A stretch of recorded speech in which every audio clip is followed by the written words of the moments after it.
Il-Kampnar u l-Portiku tal-Bażilika ta' Kristu Re Fraħal ġdid se jibbenefikaw minn finanzjament ta' 400,000 euro mill-Gvern.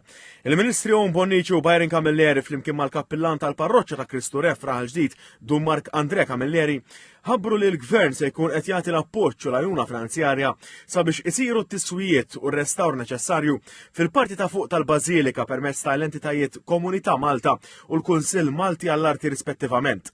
L-għajnuna se tgħin biex tiġi preservat il-wirt imprezzabbli ta' din il-binja u hemm pjanijiet biex din il-parti tal-Bażilika tibda tkun aċċessibbli bħala attrazzjoni turistika bl-installazzjoni ta' viewing platform.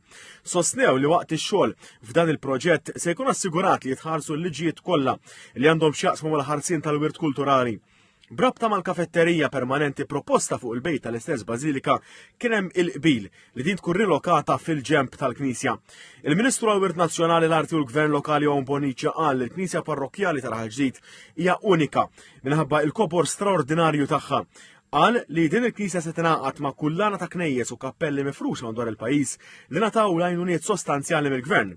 Il-Ministru għall-Intern, is-Sigurtà u x-Xogħol Byron Camilleri qal li l-Gvern għandu obbligu li assisti u jgħin biex wirt storiku bħalma il-Bażilika ta' Kristu Re tinżamm fl-aqwa għada possibbli biex titgawda minn kemm minn nies ta' Raħal Ġdid u tal-madwar. Il-Kappillan Dun Mark Andrea Camilleri laqab mod pożittiv dan l-investiment li qed isir fuq il-Bażilika ta' Kristu Re.